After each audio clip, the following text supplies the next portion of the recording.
Bonsoir, bienvenue sur cet actual play dans l'univers de Mage l'Ascension, ère victorienne. Avec moi, Kendall, Bonjour. Licaron, Hey! Louve Blanche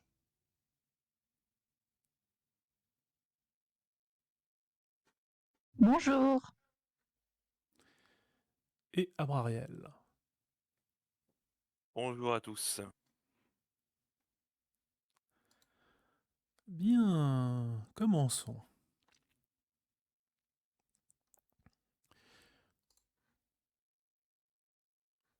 Juste un instant.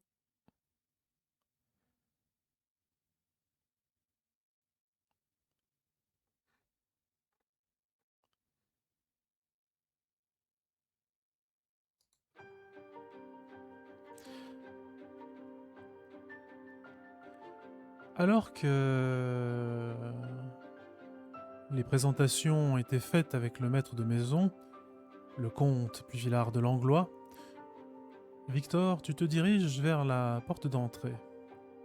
Tu te diriges vers une porte à double battant qu'on t'a indiqué, pardon.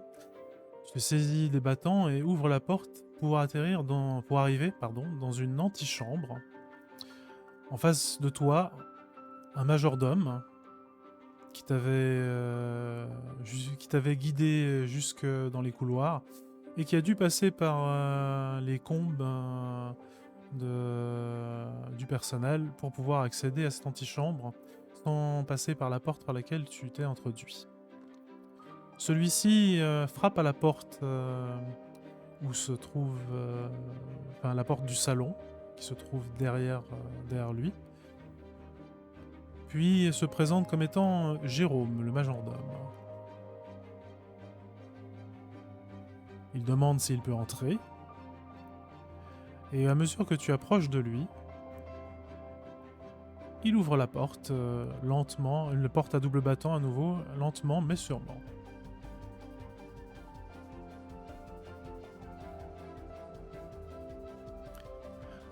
Donc, tu vois Ok. trois personnes, un homme et deux femmes, et vous voyez un homme entrer à votre grande stupeur. Ah, bon. Comme depuis le début, j'ai envie de dire, Calista ne va, enfin, elle va rien dire, bien qu'elle va réagir. Elle va jeter un œil, enfin un petit coup d'œil à l'homme qui rentre, le observer, le décortiquer un peu sa morphologie, son faciès, etc. Puis elle va à nouveau tourner la tête. On la sent assez Euh, plus qu'impressionné, bien que c'est ce à quoi on pourrait s'attendre au vu de sa jeunesse assez apparente. C'est une très jeune fille, enfin, plutôt très jeune femme à cette époque. Euh,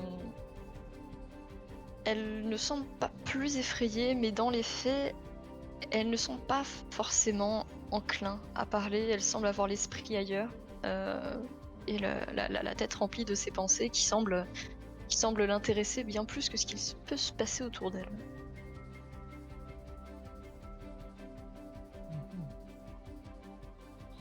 Eh bien, vous voyez arriver dans la pièce un homme d'à peu près la trentaine, très bien vêtu, plutôt avec une redingote, une paire de lunettes un peu lourdes sur le visage. Il a une barbe magnifiquement bien taillée et il a un air un peu surpris, étonné, même si ce n'est pas non plus une très grande surprise, apparemment. Euh, il observe un peu la pièce et vous salue en hochant la tête dans votre direction. Bonjour. Pas de réponse. Eh bien, je vais sortir mon monocle. Mon monocle, ma montre à gousset. Et faire, eh bien, je suppose que vous êtes la dernière personne que nous attendions. J'imagine. Il hausse ses épaules. Et vous êtes? Oui, pardon. Je suis Victor Bouvard. Enchanté. De même. William Camberry. Enchanté de faire votre connaissance. Je me Bonjour. tourne. Bonjour. J'ai l'impression de vous avoir déjà rencontré ou déjà vu en tout cas. Je fronce les sourcils. Et je fais. Et vous êtes? Enna Maclock du clan Maclock. Dans ce cas, je suis désolé, mais cela ne me dit rien. Oh, ça doit juste être mon esprit qui me joue des tours, peut-être.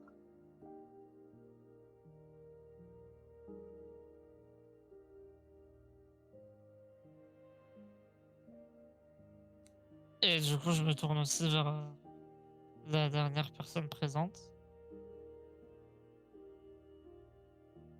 Ah, bon, elle va t'observer du coin de l'œil. Tu peux lui parler si tu veux. Ok. Je vais faire un. Bonjour. Vous êtes? Elle lâche un petit soupir, pas mal poli, plus dans un effort pour se sortir de ses pensées. Et elle relève un peu plus le visage, ayant gardé la tête vers le sol. Je pense que c'est un peu la première fois que, en tout cas pour la plupart, que vous voyez complètement son faciès. Et elle répond donc d'une voix étonnamment joviale, complètement décalée, avec son visage assez fermé. Elle va répondre on m'appelle Calista. Calista sans visage. Calista. Très bien. Enchanté. De même. Et du coup, je vais me positionner peut-être s'il y a une chaise ou un Ouais, je truc comme pense qu'on ça, je vais va, aller m'asseoir. on va aller s'asseoir, hein, de toute façon. Alors que vous vous asseyez, euh, Jérôme fait entrer un serveur qui vous apporte quelques rafraîchissements, essentiellement de l'eau pour l'instant, et vous demande si vous souhaitez prendre quelque chose de plus relevé.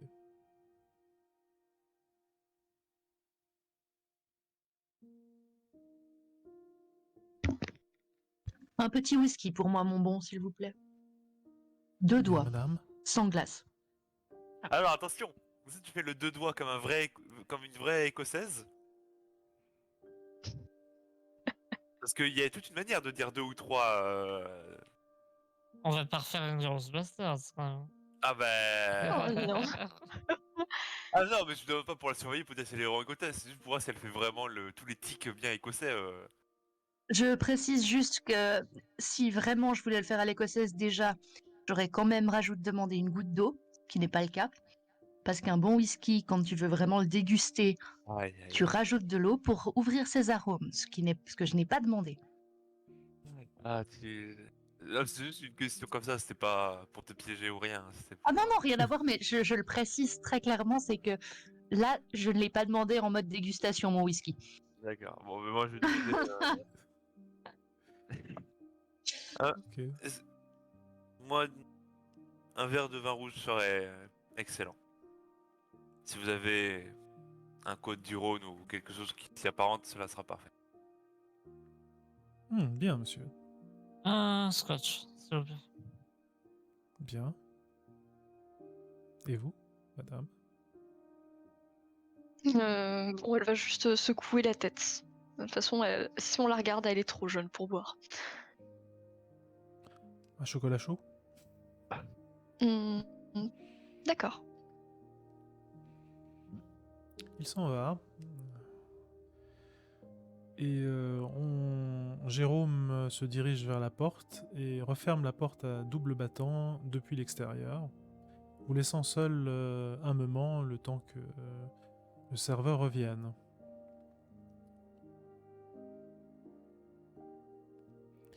Après un moment d'attente silencieux, le serveur revient avec vos boissons. Il vous les sert, puis se retire lui aussi en fermant la porte depuis l'extérieur, vous laissant seul à nouveau un moment.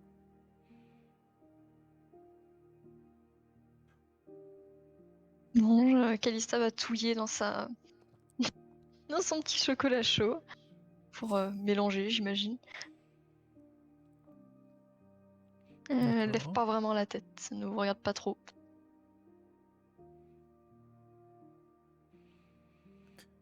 Après un autre petit moment, Jérôme revient, frappe à la porte. Tout va bien?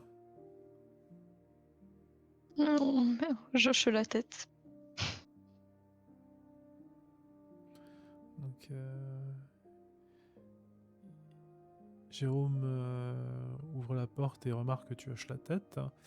Et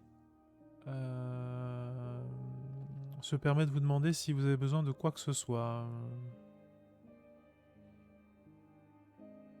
Non. Un non, deuxième non, elle verre. va secouer la tête. Un deuxième verre. Euh, ça va lui arracher un petit rire. Bien entendu, madame. Merci.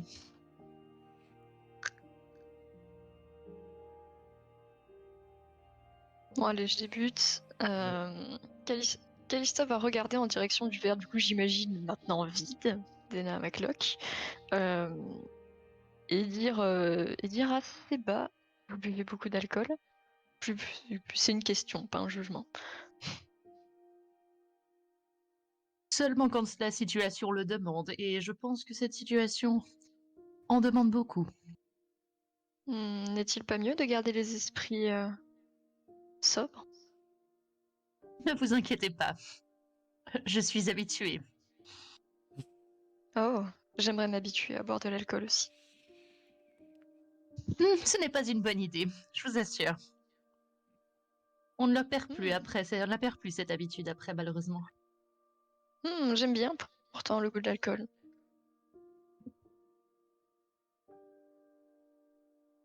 Mais bon, Et- j'imagine qu'il y a certaines choses à déguster et d'autres non. Continuez à le déguster. Et ne le buvez jamais Entendu. comme de l'eau. Hmm, J'ai déjà vu ce que ça donnait. Je ne compte pas suivre ses traces.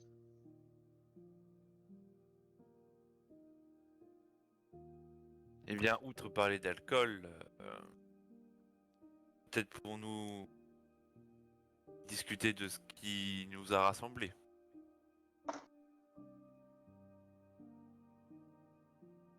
J'aimerais pouvoir en discuter si je savais vraiment ce que c'était.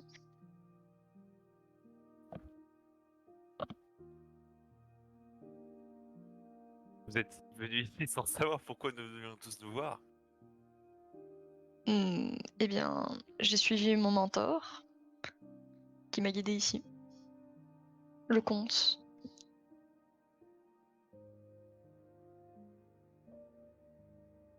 Eh bien, dans ce cas-là, peut-être que chacun raconte un peu ce qui lui est arrivé serait quelque chose de efficace et de pratique.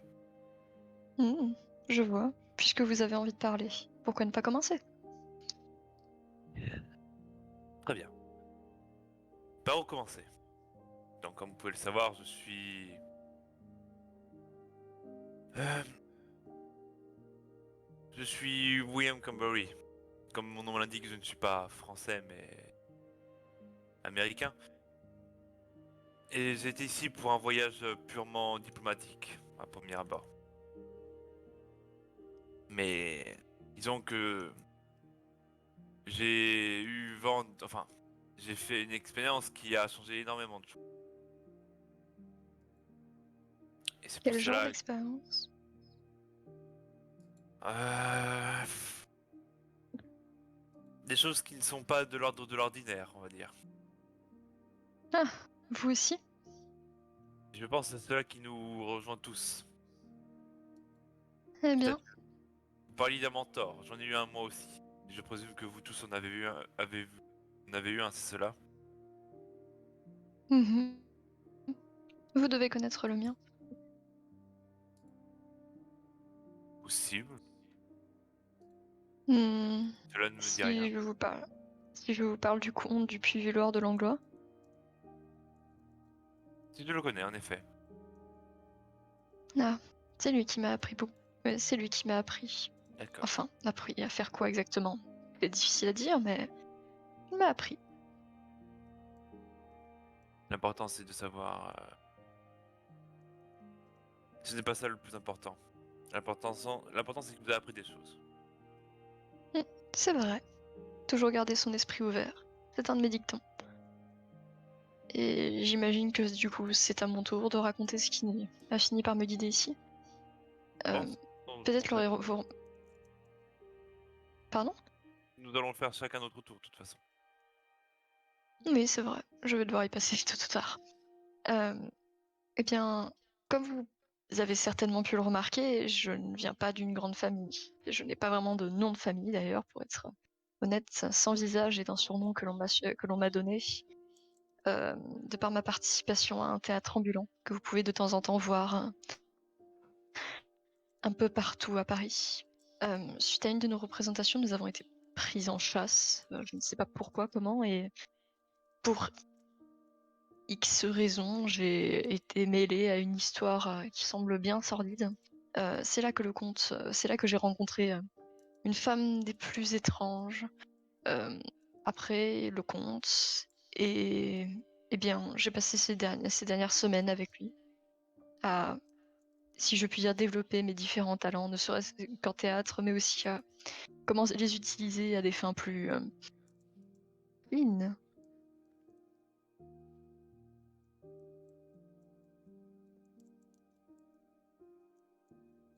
D'accord. Et vous, grande madame buveuse d'alcool, elle se tourne vers Enna Maclock. Cet alcool. Au secours. Je vois que nous avons des petits rigolos dans la salle. Oh, moi, vous savez, C'était la même pas grande méchant. dame buveuse d'alcool, vous pouvez sûrement lire tout sur elle et son histoire incroyable dans la Nouvelle Gazette. Je pense que c'est à votre hauteur, non? Je vous remercie. Oui, je vous laisse, Victor, continuer cette discussion. S'il vous plaît, Dame, Maclock, comprenez qu'elle ne fait pas cela de manière méchante. Monsieur Cranberry, je vous remercie de parler à la place des autres et je considère que chacun est maître de ses paroles et maître de ses silences. Bien à vous. Hmm. Eh bien, dans ce cas, permettez-moi de m'excuser si cette dénomination vous a vexé. Je ne pensais pas à mal. Je cherchais à calmer l'ambiance, à détendre. Ah, je comprends pourquoi vous travaillez dans un théâtre. Que de drôleries.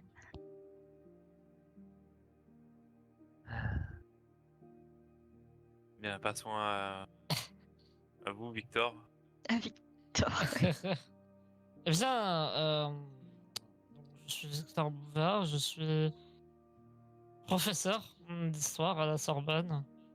J'ai principalement orienté ma thèse et l'ensemble de mes travaux suite, enfin, vis-à-vis de l'histoire de ce que l'on appelle couramment la Gaule. Mais en vérité, on peut dire que la Gaule est une création plutôt des Romains qui n'arrivaient pas à comprendre le monde celte. Enfin bref, je ne vais pas m'étaler sur ce sujet. J'ai rencontré le comte, comme vous, euh, mais ce n'est pas mon mentor. Mon mentor, ou plutôt ma mentor, je ne sais pas si vous la connaissez, se prénomme Théodora.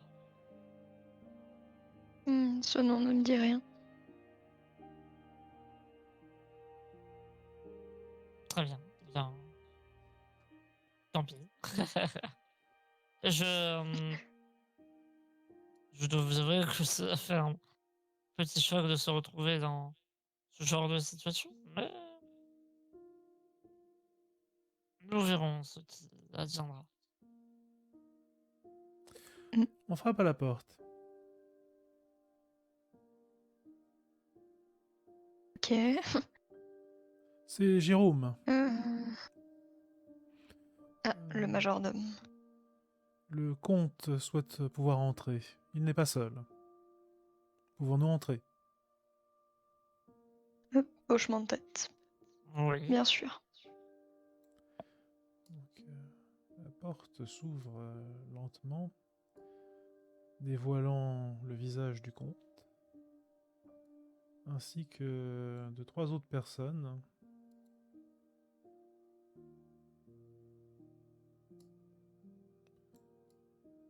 Monsieur Nérac.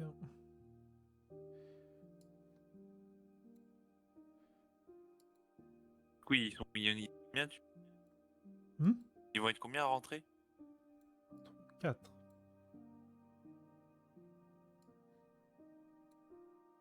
Bien, super, si tout le monde est d'accord. Invitons-les à rentrer. Je n'y vois pas d'inconvénient. Donc ils entrent. Et puis Villard prend la parole. Je vous remercie de votre attente. Je suis le comte Armand Puivillard de Langlois. Bienvenue dans ma demeure. Nous vous avons fait venir ici pour plusieurs raisons importantes. La première, il est important que nous nous rencontrions, vous et nous, et entre nous.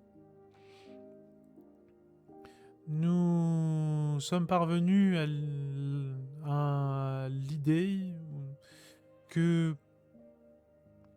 vous pourriez ou vous devriez former une cabale.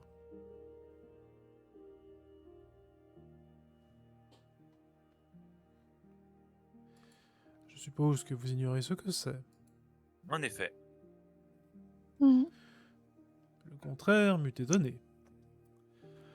Une cabale est un groupe de ce que nous pratiquons de magie, dit-il en faisant un très léger guillemet avec les mains.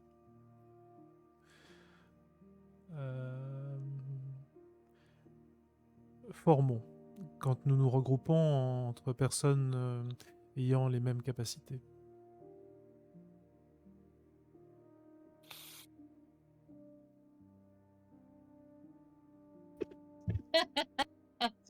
Oh mon Dieu, la journée de blague, une cabale.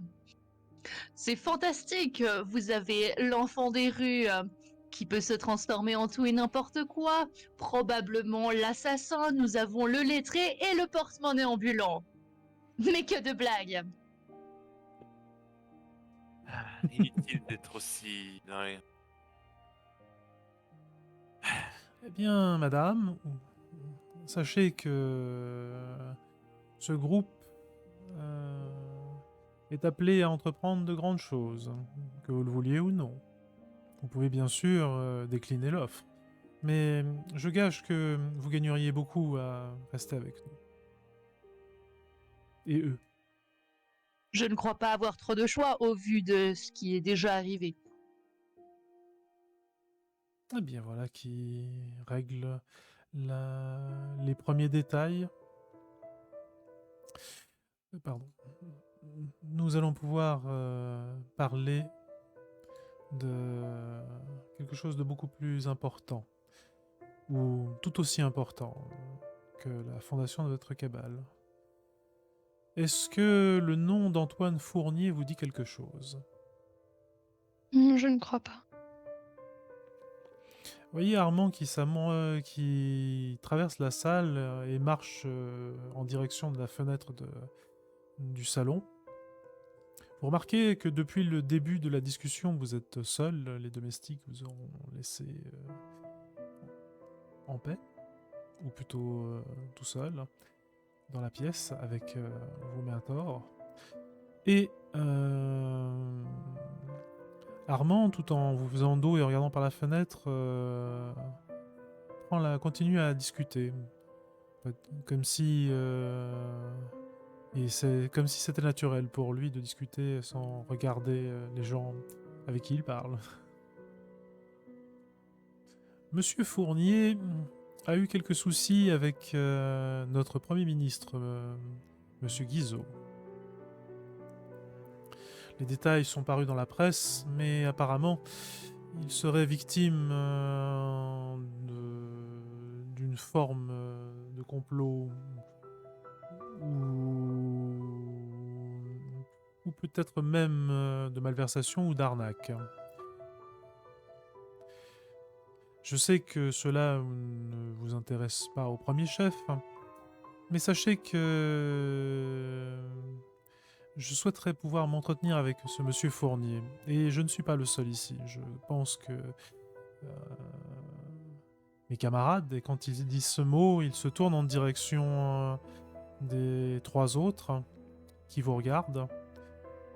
Ils regardent vos mentors respectifs. Puis, après un petit silence, reprend la parole et vous dit que ce monsieur Fournier est au cœur d'événements et de liens à la fois magiques, à la fois politiques et à la fois économiques. Vous comprendrez que la partie politique et économique nous intéresse que très peu. Par contre, la trame qui semble se tisser autour de ce monsieur nous intéresse grandement. Nous ne pouvons l'aborder ou le rencontrer directement, car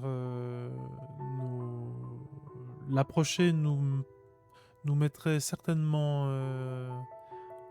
nous poserait certainement quelques soucis vis-à-vis des autorités.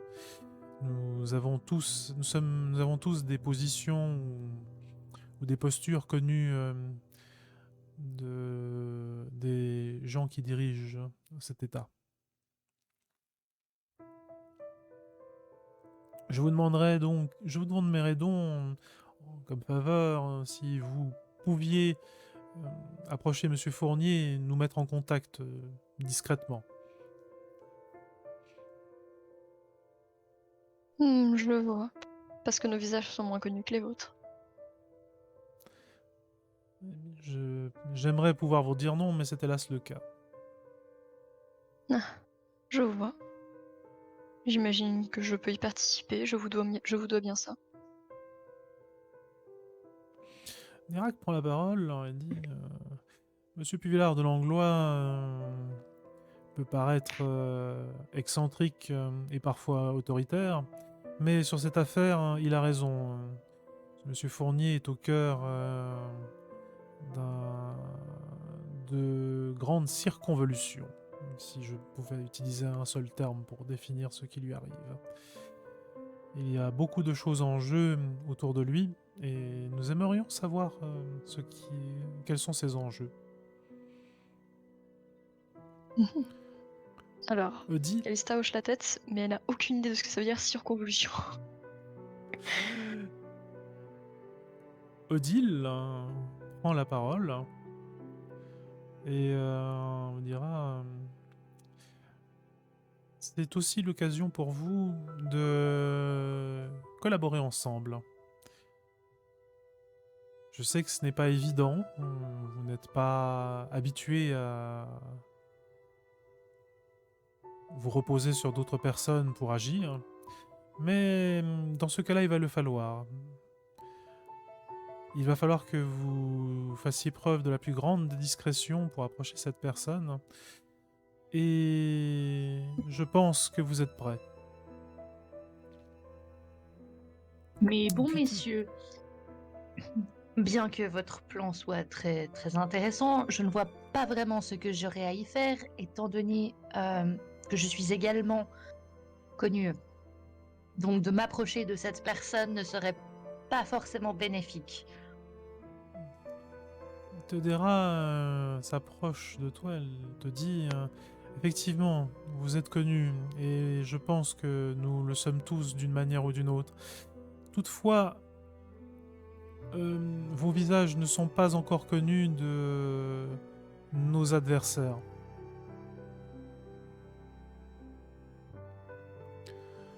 Avez-vous déjà Nos entendu parler adversaires? de... Oui, je crois que il est temps de leur expliquer ce qu'est l'ordre de raison. Puis Villard.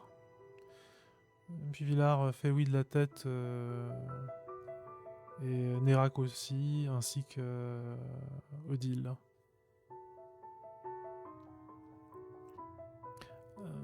Comment dire? L'ordre de raison a bâti le monde dans lequel nous vivons, ou du moins lui a donné la forme très limitative avec laquelle nous sommes obligés de vivre. Si votre magie, si nous vous recommandons la plus grande prudence et de toujours vous cacher quand vous faites de la magie ou ce genre de détails, c'est essentiellement parce que eux ont produit un monde de cette forme, de cette forme là. Aussi, nous pensons que vous aurez plus de chances de ne pas être remarqué par les agents de l'ordre de raison que nous, pour bien des raisons. Excusez-moi de Ce nouveau, sont mais pas- au vu de l'attaque subie dans ma maison, dans mon hôtel particulier, et au vu du fait que vous êtes venu aider, et que tous les opposants n'ont pas été détruits, mais que beaucoup se sont enfuis, j'ai beaucoup de peine à imaginer que les opposants ne soient pas déjà au courant. En tout cas, en ce qui me concerne. Alors, Nérac prendra la parole pour essayer de te rassurer en disant ceux qui ont agi dans votre maison n'ont rien à voir avec l'ordre de raison. Si l'ordre de raison était venu chez vous, croyez bien que nous n'aurions pas cette conversation à l'heure qu'il est. Charmant, encore d'autres. Magnifique.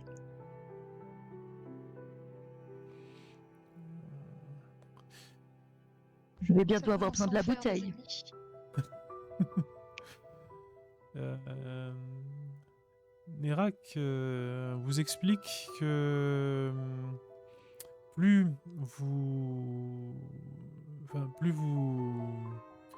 vous enfoncerez dans ce monde dans lequel vous avez désormais un pied, plus vos relations avec l'ordre de raison deviendront de plus en plus claires et plus il vous sera difficile de cacher votre affiliation ou vos intérêts.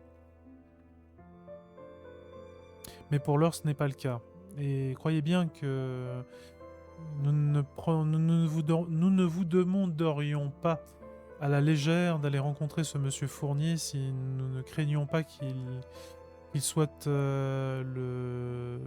l'un des sujets d'attention les plus importants de Paris et peut-être même du pays.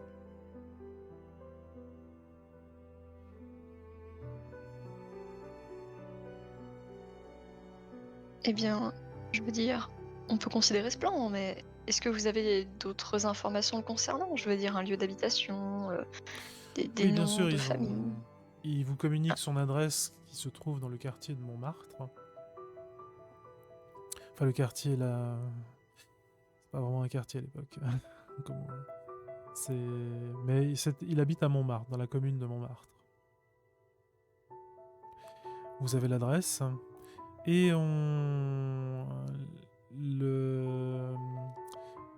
les quatre vous invitent à la plus grande prudence. Évitez d'utiliser vos capacités et ça devrait se passer pour le mieux du monde.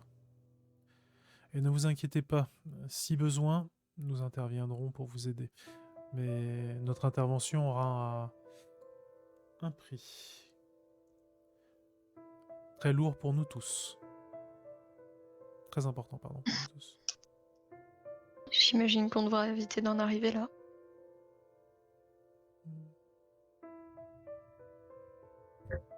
étant donné qu'il serait de très mauvaise façon de juste débarquer chez lui, que cela soit en plein jour ou en pleine nuit, euh, savez-vous tout du moins quel est le prochain événement auquel il attendra? Par chance pour vous, Monsieur Fournier attend de recevoir une connaissance. Une connaissance qui devait être accompagnée et qui sera accompagnée de vous. Oh, Oui. Monsieur Fournier devait être présenté à des gens du monde. Je suis sûr que vous serez capable de jouer le rôle. eh bien, c'est ma spécialité.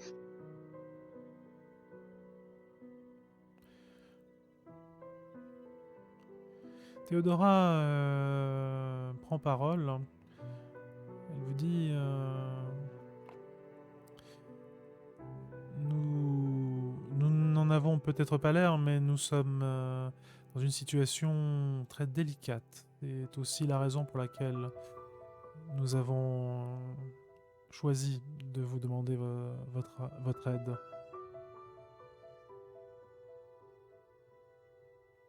Nous ne l'aurions pas fait sinon.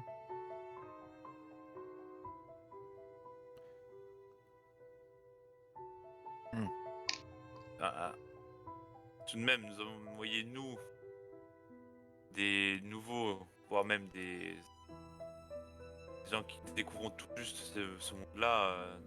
Quel n'était pas un petit peu risqué. Alors, Odile prend la parole et vous dira je peux comprendre que vous craignez d'affronter des personnes disposant de plus d'expérience que vous dans ce nouveau monde dans lequel vous avez pénétré. Mais n'ayez crainte. N'ayez crainte. C'est justement parce que vous êtes qui vous êtes que vous avez les plus grandes chances de réussite. Et nous ne serons pas si loin que ça. Théodora vous remettra à chacun une sorte de petit appareil. On dirait une sorte de... Alors, ça ressemble à une planche de bois avec un cliquet métallique. Ouais. En gros, c'est la planche de bois sur laquelle on appuie pour faire passer les messages en morse.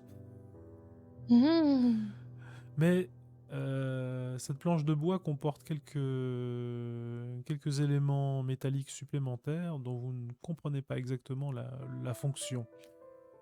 Et une sorte de petite tige métallique de 10 cm qui sort de la planche vers le haut.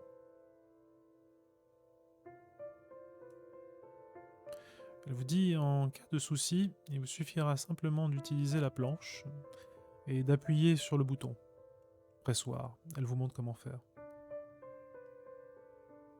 Ah, c'est assez facile. Pour tous s'en sortir. Vous pouvez donc inscrire sur vos personnages que vous disposez désormais d'une merveille. Il est grave. Ouais, alors c'est... Je sais pas comment vous allez l'appeler. Parce que... c'est un télégramme... C'est un télégraphe portatif. Wow. Oh, la Oh, non. puissance. Ça permet d'envoyer des messages codés à distance, sans fil. Ah oui, on est quand même quelques siècles en avance. Ils sont bons, les mages. Et on garde ça pour nous, bien sûr. Hein. On va pas le prêter aux autres comme par hasard. C'est pas prévu. T'es à moi. Bon, eh bien. Est-ce qu'elle a une soupe qu'à nous préparer? Est-ce que d'autres gens ont des choses à rajouter? On va commencer par vous, dame. Faut pas que je son nom parce que. Elle va m'arracher. Cours. Du coup, est-ce que vous avez quelque chose à rajouter, Dame Maclock? Vous sembliez la plus réticente. Non. Quoi que je dise, de toute façon, apparemment, quelqu'un trouve des arguments contre. Je peux comprendre que vous soyez quelque peu réfractaire, mais vous en faites pas. Je suis sûr que nous trouverons tous un compte à participer à cela. Je vous rassure, William, je ne m'en fais plus depuis quelques années, peut-être.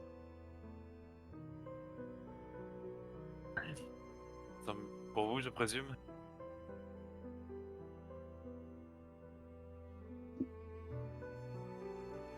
Nerak insistera sur l'importance d'être prudent et de ne pas hésiter en cas de souci d'appuyer sur le bouton. Mais si vous pouvez éviter les ennuis, c'est encore mieux.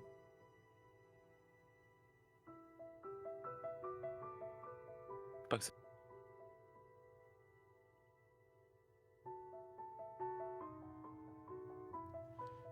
Vous avez rendez-vous avec René Desrouillet. René Desrouillet. Ouais. Alors comment est-ce que t'écris ça? Alors DES. Attendez, je vais vous Mhm. l'écrire. Alors. Sur le refuge? Oui, sur le refuge. Non, je vais le mettre dans éléments importants. J'ai la voix cassée à force de faire la voix de Calista. Bravo, Quel move. ça se blesse.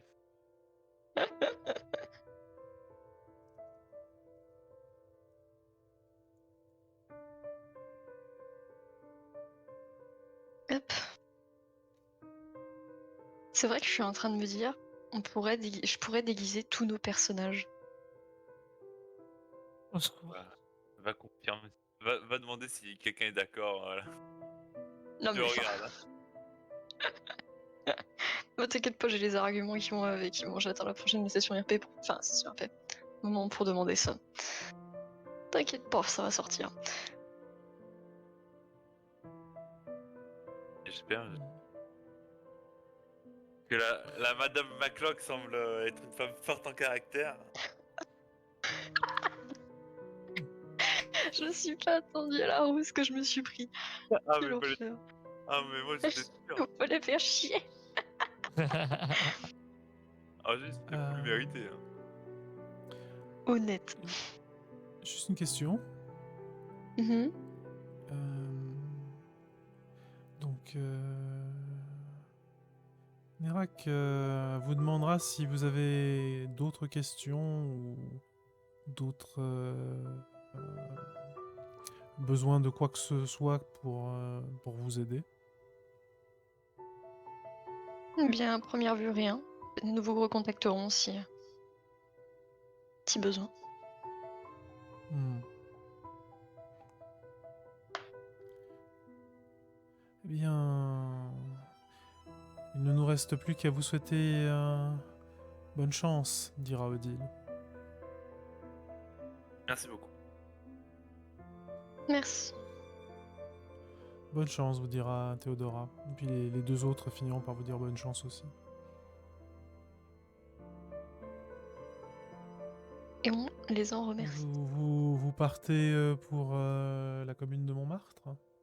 Bah, honnêtement, je compte justement proposer, là, alors qu'on.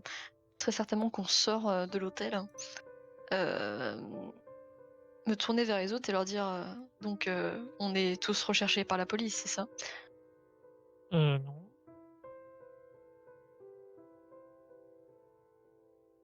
William, Madame Maclock. Non, pourquoi on ne recherche pas la police? Ah, je pensais que c'était le cas de tout le monde. Bon, visiblement ce n'est que le mien. Eh bien, ne prenez pas votre cas de filou au sein des rues Filou? comme acquis pour tout le monde. Filou?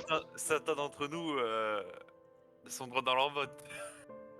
Elle lève un sourcil. Filou? Mais j'ai été victime d'un horrible complot, je n'ai rien à voir avec ça. Alors, je ne dis pas que je suis un saint, mais Je n'ai jamais rien commis, ou alors rien officiellement, rien auquel on Ah, a pu me... rien qui officiellement. justifie. Oui, et c'est déjà assez. Bon, en tous les cas, nous n'avons pas de preuves pour dire que vous êtes vraiment coupable. Mhm. Moi non plus d'ailleurs. Mais il va falloir Après, régler ce souci. Nous allons quand même devoir régler ce souci. Vous pouvez pas rester recherché par la police éternelle. Oh, si ça peut vous rassurer, je sais comment les esquiver. Laissez-moi juste quelques minutes. MJ, Oui. le comte m'avait mis à disposition une... enfin, je vais pas faire toute la scène, mais une salle Mhm. depuis laquelle on pouvait je pouvais me déguiser. Faire un truc Mhm. assez réaliste. Est-ce que Tout je à peux fait. rapidement le prendre? Donc tu vas être déguisé, ok. Ouais. Bah c'est que j'ai la police aux fesses, quoi. Oui, tu peux, y a pas de souci. Ok, et ben allons-y. D'accord. Au vu de ton personnage et de son savoir-faire en matière de déguisement, il n'y aura pas trop de soucis. Et si tu fais un déguisement plus ou moins normal, si tu commences à faire des trucs un petit peu plus exotiques, il faudra jeter les dés. Non, c'est juste histoire de se planquer, hein. D'accord. Donc tu voudrais que tout le monde n'ait pas l'air de ressembler à ce à quoi il ressemble en temps normal. Bah écoute, j'ai proposé aux autres, ils m'ont dit qu'ils n'avaient pas spécialement besoin de déguisement, donc je pars du principe que non. Après, Madame McClock ne m'a pas répondu. Ouais, ma cloque, elle te considère même pas, alors. Ouais, elle me regarde même pas. Tu le mec, il a un grain de poussière sous sa petite. Et encore, je te trouve plutôt généreux. On va peut-être pas aller à l'échelle de l'atome non plus, quand même. On n'en est pas très loin. Même s'il ne me Oh, demande vous inquiétez demande pas, il y a le quark ou le muon. Le quoi? Alors, le quark ou le lion. Alors, on rigole, mais Calista n'a aucune idée de ce que c'est. Allez, je vous laisse. Bon, et du coup, je précise, puisque le nom de Calista sans visage est connu, appelez-la, alors j'ai changé mon pseudo sur Roll20, vous pouvez le trouver, Lucie Morel. Comme ça qu'elle va se surnommer. Elle est maintenant blonde. Lucie Morel, je note. Si tu veux, c'est écrit juste là, son pseudo entre parenthèses. Quand j'ai un nom, je pense que ce que je vais faire, c'est que quand j'aurai un nom d'emprunt, je vais le mettre entre parenthèses. D'accord. Bien. Donc ce sera Lucie Morel.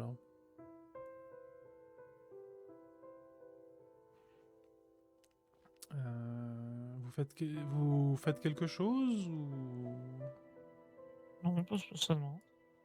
Non Pardon? plus. Ok. Donc je suppose que vous vous rendez à la commune de Montmartre. Yep. Oui.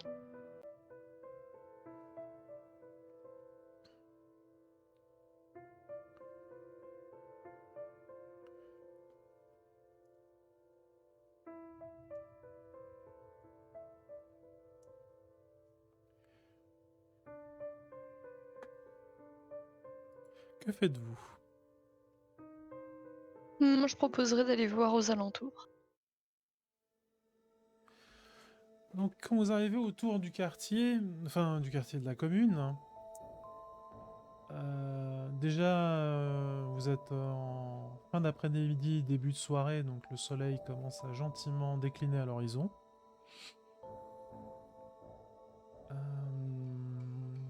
La commune est en train, comme nombre de communes proches des murailles entourant Paris, de croître très rapidement. Chaque année, la ville, ou plutôt l'agglomération, gagne en population. Et bien sûr,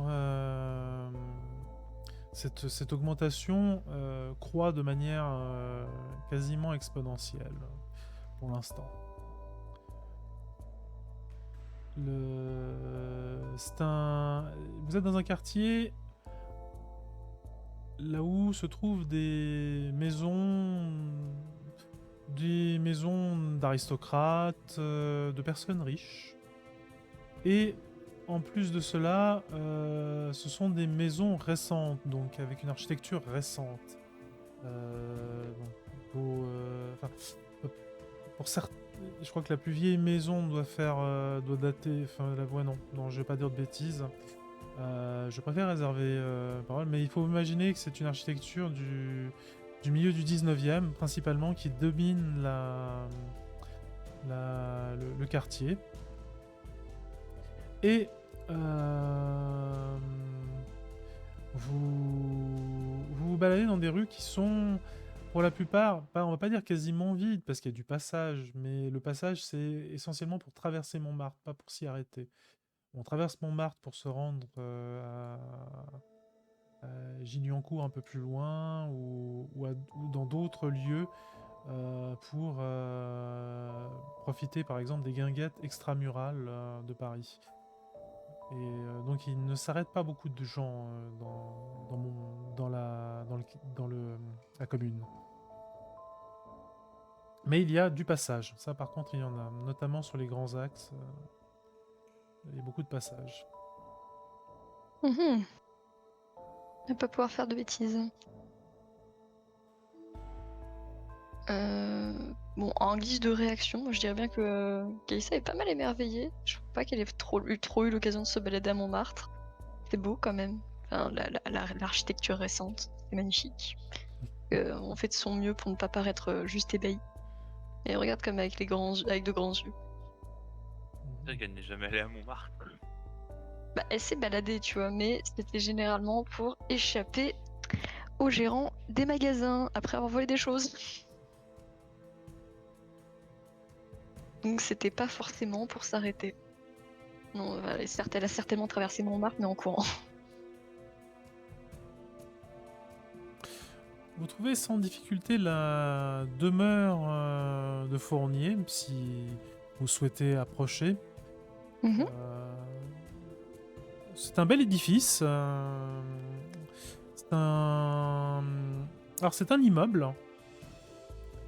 Et ça ressemble. Enfin, c'est un immeuble de très belle facture. Les gens qui vivent dedans doivent avoir certains moyens. Et alors que vous regardez la bâtisse, vous constatez qu'elle a effectivement 4 étages, ce qui n'est pas rien pour l'époque. Et vous ne voyez pas grand monde arpenter les rues adjacentes. Donc ici, attendez, je vais vous faire une petite représentation. Si vous me donnez...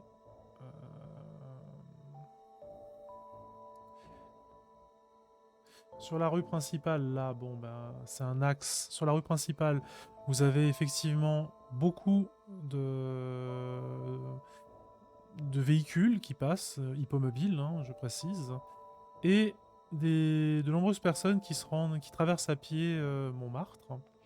Par contre, sur la rue transversale de l'avenue que vous venez de voir, que je viens de montrer, il n'y a pas grand monde. Et il y a encore moins de monde sur les allées et autres passages qui sont internes à... Enfin, qui sont pas internes, mais qui sont presque réservés aux habitants.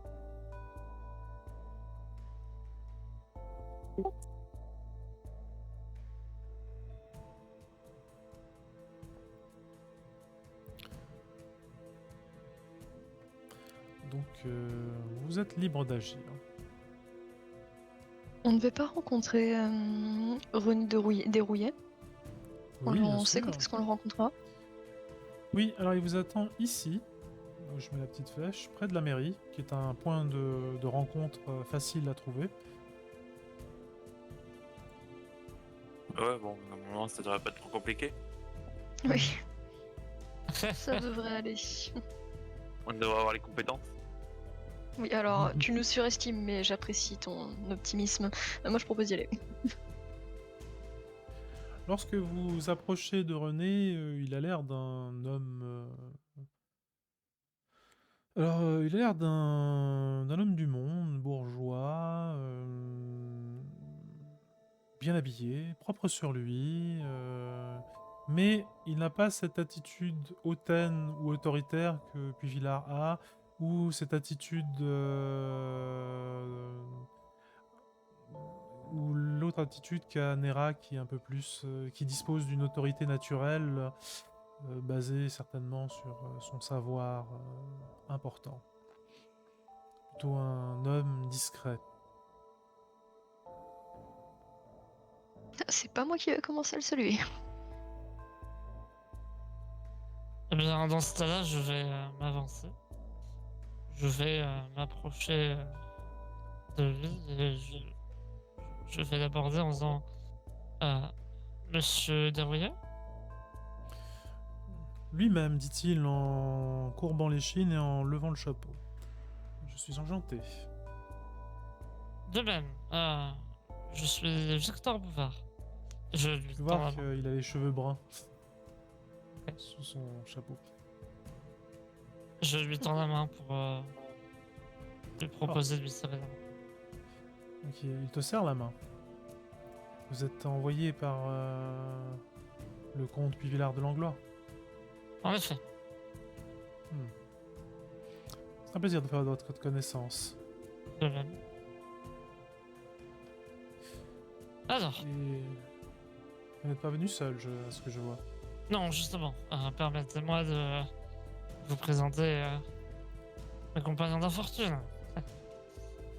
Je vais retourner vers les autres en leur faisant un petit signe pour qu'ils approchent. Mhm, je m'exécute.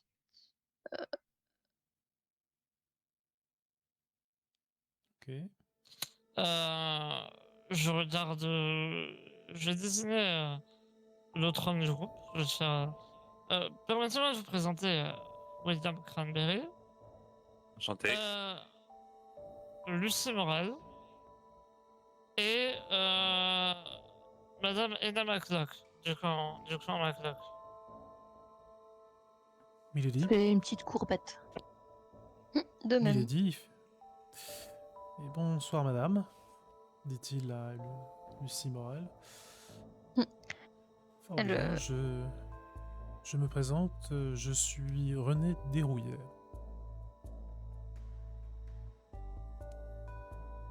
Enchanté de Enchanté. faire votre connaissance. Et à cela, Calista joue une petite courbette étonnamment naturelle. Mhm. Vous échangerez bien un petit quart d'heure là où vous vous présentez et là où il en apprend un petit peu sur vous pour vous introduire, tout simplement. Ouais, et je lui précise le fait que. Enfin, mon nom c'est Calista, quoi. Donc, c'est à cause de quelques petits problèmes avec les forces de l'ordre. Évite de se balader.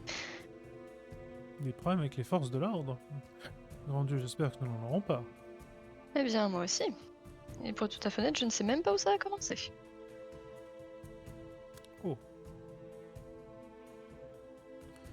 Eh bien, si vous voulez vous donner la peine de me suivre, je compte vous introduire auprès de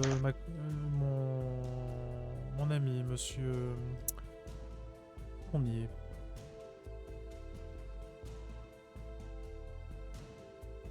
Eh bien, allons-y. Nous vous suivons. Donc, vous suivez Derouillet. Vous empruntez la rue qui conduisait. Enfin, ça doit être une avenue, je pense, vu la taille. L'avenue qui conduit à la mairie. Vous reprenez la rue principale. Et vous vous retrouvez face à l'entrée principale de l'immeuble, qui donne bien sûr sur la rue conduisant. Enfin, la rue que vous avez déjà empruntée.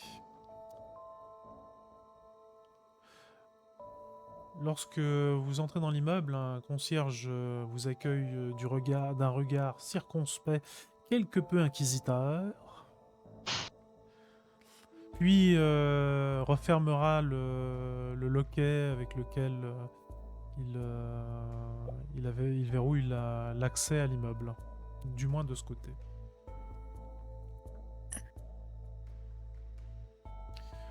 Vous savez qu'il habite au 4e étage, donc vous grimpez des escaliers, non pas... Enfin, c'est des escaliers en colimaçon, mais c'est pas vraiment du colimaçon, c'est plutôt... Il y a un grand espace au milieu du... Enfin, il y a un grand espace de vide au milieu des escaliers, une cage d'escalier importante.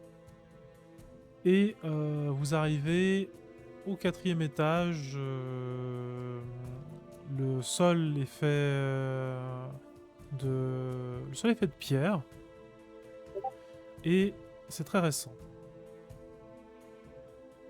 L'immeuble a dû être mis en service il y a peut-être 1 an ou 2 ans.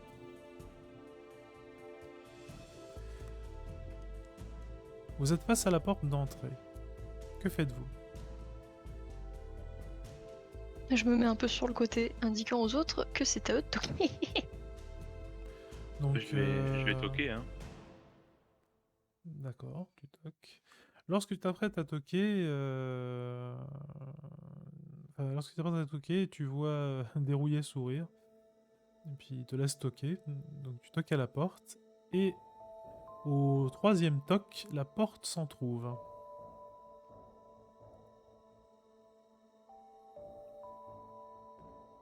Bonjour. Qu'est-ce qu'on y voit?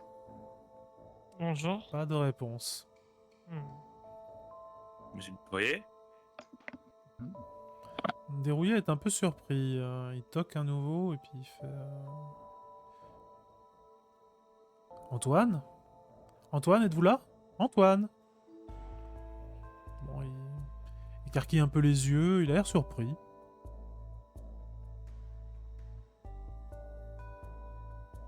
Que faites-vous? Je me Oh. tourne vers les autres, je leur demande, il y en a pas un qui a les capacités pour le retrouver? Mais on n'est pas encore rentré, donc... Ah oui! Non mais on l'entend rentrer. Enfin, ah oui, ah ok, je comprenais pas, je croyais qu'on l'avait suivi. Ok, bon on suit alors. Enfin moi en tout cas. Donc vous entrez. Bah écoute oui. Ok. Alors, vous entrez. Et la première chose qui accueille votre regard, horrifié, c'est des traces de sang.